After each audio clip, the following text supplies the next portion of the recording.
Roger that, rolling in. See if you can get eyes on it. Okay, red light. That should be the red light. Jimmy, got anything? Where the hell are you at now? I'm right behind you, base. Now, roger that. When Theo's tidying up, I'll get him to tidy up. And he'll tidy up. Jackson won't tidy up because he's 3. He's no idea. And He's 3. yeah.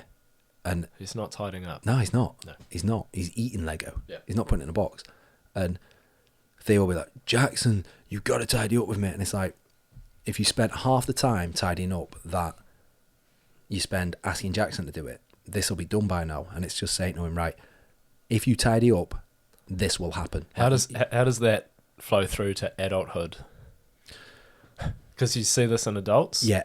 Like, what's the win? Like, what's the end game? What is it that you actually want to get out of this? And then what are you going to do to sabotage it? That's the big one, is like, what's your goal? But then how many things are you going to let your ego dictate how to not get that goal? How many battles are you going to want to fight just to fight? I had a dude on one of my courses. Awesome guy. Like just a worldly guy. He well-travelled, great to chat to. Like, he was just a great guy. One of the ones you could, he'd meet the customers and it'd be every customer from 65-year-old granny to a 15-year-old kid, and he could find common ground with them all. But he would fight every battle just to fight that battle. That was that significance thing, It was just, right. This guy, this guy's fighting the vegan battle and this guy's fighting the carnivore battle, and he just literally just to fight a battle, and it's like, come on. And then it got to that point where no one would want to work with the dude. No one would want to, kind of... Because anything that come up, he always feels like he has to win. Totally. And not even win, but just be the dude who's like, I'm objecting. What are you objecting for this week? Is it save the whales? Is it save the trees? Yeah. It's like just one of them dudes is just doing it to do it. And it's like, come on, bro. And people realize he was just, it's like, you actually don't care about what it is. Because that's his thing, that's in his psyche. Yeah. You actually don't care about what it is that you're trying to fight. You are literally just there to argue. And you must have seen so many people in business over the years that have blown opportunities or missed opportunities because the ego's flared up and they've either fought a battle that's not remotely worth fighting, remotely worth even engaging in, let alone fighting. And people that have had these big reaction outbursts as opposed to thinking, what's the strategic plan? What do I want to get out of this? And there's no foresight. They've not thought through how to get to this point. They've literally just been flying by the seat of the pants and reacted to everything. Yeah. You must have seen people like that. Yeah, normally when an organisation is going through a state of change. In terms of like management and leadership? Yeah, in terms of a new direction, right, or some strategic thing that is happening that's going all the way through the organisation, and there are certain levels or certain positions that it's going to be harder for. There's going to be some hard graft, and things aren't going to be done in a way that they've always been done. Where's the I'm a firm believer in like stopping these things before they start. I think that prevention is better than cure. Where do you think the stop is for things like that? Like what are the things you need to do in terms of like a reinforcing thing to stop things like that happening within an organisation? I think when it's change, and everyone deals with change differently, it always comes back to the why. And I think where people really struggle with change and they dig their toes in and they're being difficult and they don't want to do it, then they probably don't understand the why, or they understand the why but they feel like they haven't been heard. They feel like they haven't been able to give their feedback or their opinion, and you've got to enable that. One of the things what I would be really, really strongly about, sort of reinforcing to a lot of my guys over the years would be, you've got another why, but more than that, there's got to be a compelling story. So it's kind of like that classic thing of the boss saying, you guys need to sell more product, so we need to make more money so I can put 98 in the Lambo. It's like, well, you've told us the why, but bro, Throw something down at the front lines. I don't care that you want to put top end gas in your top end car. You know, that's nothing to do with me. And there's got to be a compelling story about how it affects every person so that they understand their role within that team and within that unit. And, you know, I see people, they'll explain something, but they won't relate it. They won't get that link and get that hook into that person. There's no believability about it. There's nothing compelling. There's no reason to go to bat for this person. Yeah, if I've been doing something a certain way for years and it's always worked and it's always got the results, and then suddenly you're telling me to do something different and you're not giving me a good reason why we're going to be doing it this way, and you know, I need to be able to. If I can't buy into it and I'm not coming along for the journey, then it's not going to happen. Right, this COVID thing, prime example, where you can imagine 2 months before this thing hit, when it wasn't on anyone's radar, if someone had said, right, we need to put more focus into our, you know, like a coaching thing, you know, like prime example at CrossFit, someone saying, right, we need to start putting a lot more emphasis now into online coaching, into dealing with people outside of the box, programming for at home. You'd be like, what are you talking about? Why would we do that? There's no point doing that. But you could explain to that person that it's going to add so much more value to this person. You're targeting that person for the 23 hours that they're not in the gym, so on and so forth. And, you know, necessity breeds invention. We've had to do that. We've had to do that with these lockdown periods where, you know, everything we did was online and there was no equipment left in the gym because we lent all the equipment out to people. And I think you need to be quite skilled and quite passionate about identifying that and then explaining that through all the tiers of your organization that says, why is this important to the guys below me, below them, to the guys right down there on the front line? How is this going to affect these? Yeah, and most importantly, to the customer. Check. Like if you're in a business that has customers, and most businesses do, you know, what is the impact on the customer? COVID-19 is a really good example of how well many businesses have dealt with change and agility. My business, we've been talking about an online, a cloud-based call center for 2 years. Just to give some context, you are in an online retail situation. Online retail business, Kiwi-owned. About 40 people in the business, heavily dependent on our call center. And for 2 years, we've been weighing up whether it's worthwhile moving to a cloud-based call center system over your traditional phone-based, which, you know, 80% of businesses still have. Yeah. And when COVID hit and we realized that everyone had to work from home, that thing that we'd been tossing up for 2 years, whether to do, we turned it around in a day. Because you had to. Because we had to. A day. Right. I think it was the last one. We did a Q&A on the last one, and it was a question saying, do you think something around like the questions we already know the answers to, so we can kind of delay action. Perfect example. When there's no, like, I always say to people, right, if there was a gun to your head, what would you do? You would make that happen. Look at it in terms of a workout. You've got 5 burpees left. There's 20 seconds. I'm dying. I'm too tired. Whatever. All right. If there was a gun to your head, what would you do now? Like 5 burpees in 20 seconds. Yeah, no doubt. You know, necessity. Yeah, it can be done. It can be, but you've got to find where's that traction point. And if your story is compelling enough, if your story is believable enough, if people want to get on board with your story, they are more likely to feel that and execute that, and it flows down and flows down and flows down. People understand it. You know, you hear a lot about this thing. You know, people talk about millennials. You know, this whole thing with the millennials and you know, they don't want to work and anything like that. It's like, well, is it true? Or is it that they want to know why it is they're doing what they're doing? You know, I think millennials get a really hard time. I do. Yeah, I really do. I think millennials, they absolutely do want to work. They just don't want to work in the same way that we've been working for the last 50 years. The worst reason to do something is because we've always done it this way. 100%. And that's why this whole working from home thing has been really, really good. And the millennials that I worked with have probably done the best.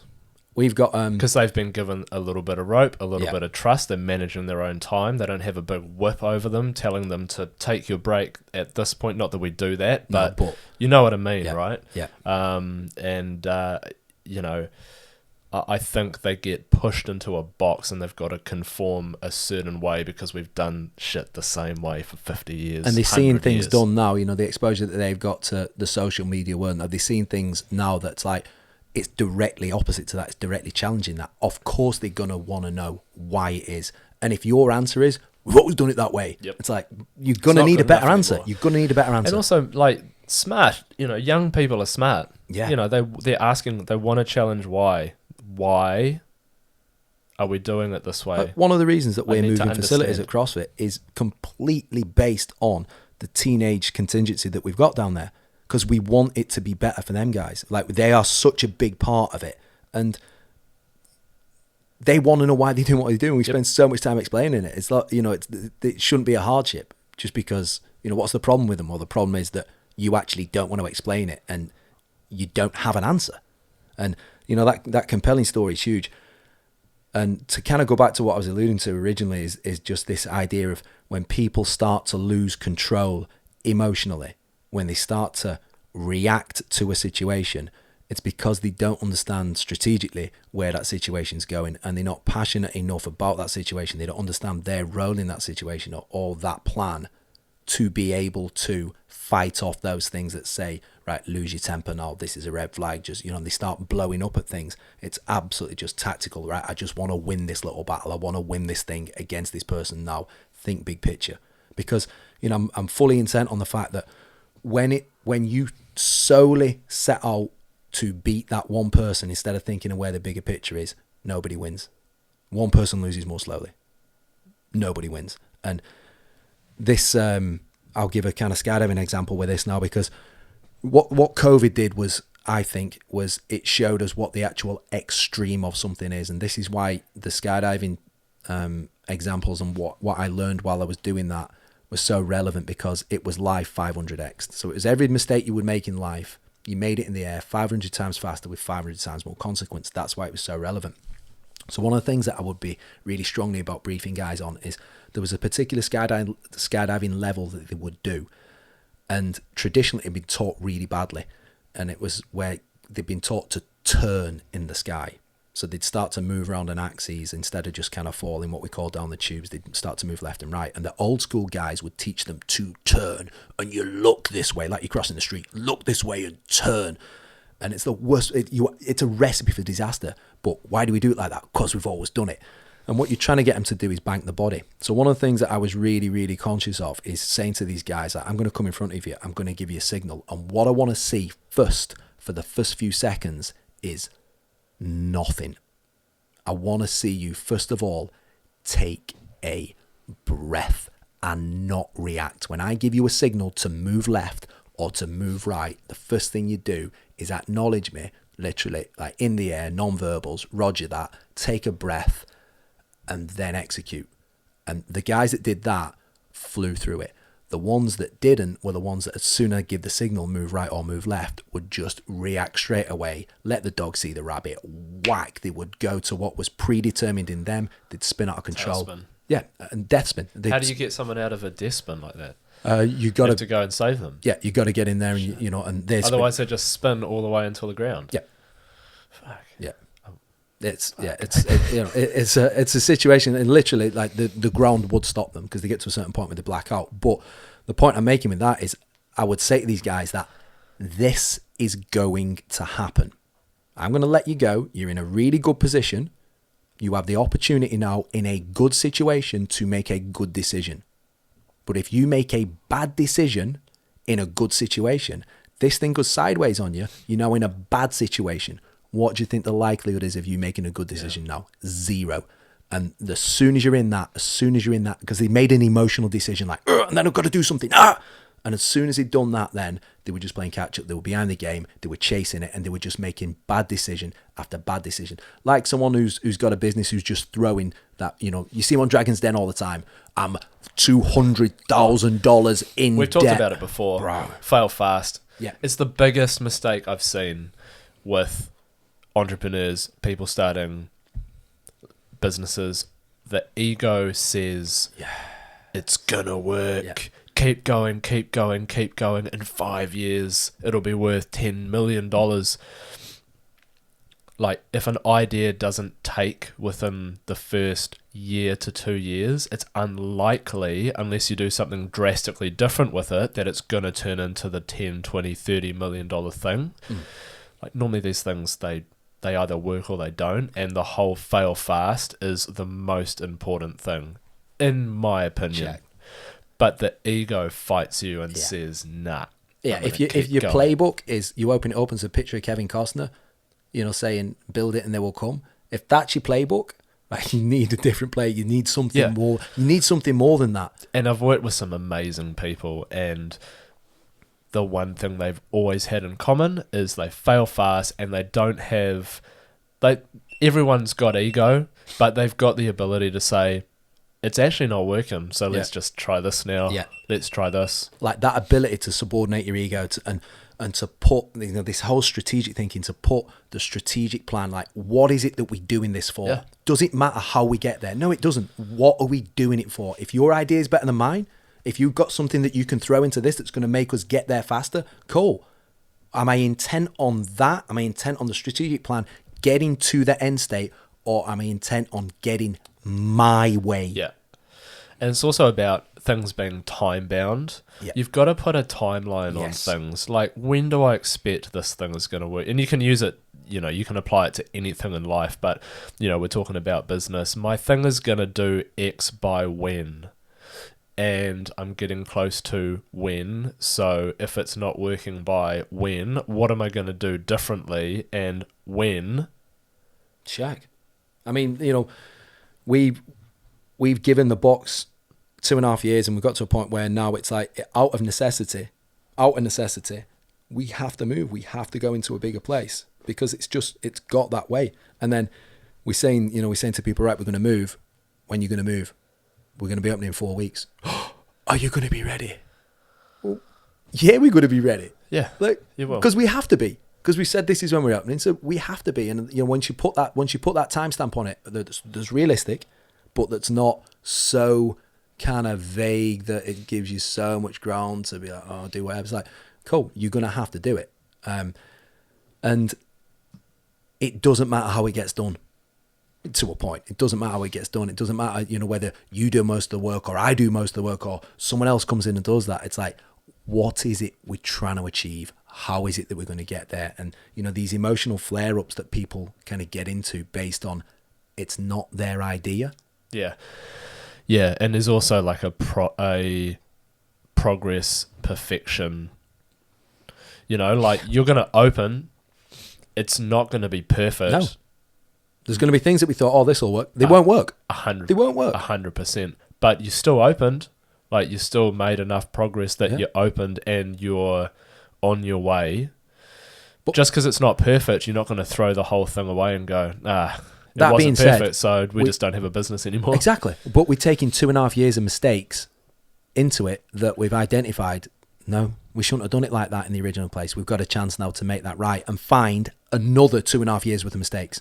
Yeah, and like yours is a really good example of you've worked out of a 60 square meter space for 2.5 years, and so going into a new, much bigger space, you have mastered the art of managing a business in a small space. Yeah. So And everything that goes along with it. Yeah, the lessons learned moving through into the bigger one. And the amount of times where I've gone home and I've said to Becky, we should do this, and we've done it, and it's been a disaster. Yeah. And I've gone home and said we should do this, and I've done it, and it's been an absolute success. But what I'm not going to do is hold on to any of them. This is one of the things, when you get someone that is constantly comparing to what they used to do. I was able to do this, I was able to do that, or 5 years ago we did this, a week ago we did that. Bro, You are living in the past. Stop living in the past. Literally stop living in the past. This person said this to me. You're in the past. Like, it has no influence on what you're doing. How is it that we're going to move forward? And all these little battles and these little fights that people have that are ego flare-ups because they want to be proved right, as opposed to get the strategic win. They want to be proved right. They're living in the past. And it's dangerous. It's real dangerous. Well, I'd sit in skydiving right at the tip of the spear. It would result in someone, having to have their life saved or plummet into the ground. You sit in business where people just completely lose everything financially. You sit in relationships. How many relationships where people just won't give? That husband and wife dynamic, and they just will not give. They'll fight it and fight it and fight it. And ultimately, all of those over the years end up with the end of a relationship. 100%. The best lesson I've learned is my wife is always right. Check. I mean, it's not hard. No, it's not at all. Where can people find you? On the socials, full spectrum of socials, Instagram, Facebook, at The Altitude Leader, Twitter, at Altitude Leader, because it won't fit. Website, if you want to fire any questions in, you can do so via email on the website, altitudeleader.co.nz. I'm going to hit you with a product. Oh. That this is CrossFit exclusive. Bonus. So, yeah, bonus. I'm going to hit you with this product that I've just got onto, and I used it the first time in the UK about 6 months ago while we were visiting. Wad wax. Yes. No, you'll be up with the wax because you're a big surfer. But this is a specific wax that you put on the pull-up bar and just get that grip out there. But what I'm saying about this is I was super impressed with the company that I got it through. They don't manufacture it, but I was trying to get it in New Zealand, couldn't get it anywhere. I was going to have to go down the Amazon route or the eBay route, whatever, and get it brought in from the US. But there's a company down in Wellington called FX. Oh, yes. And they kick ass. They're absolutely kick ass. Awesome. So I bought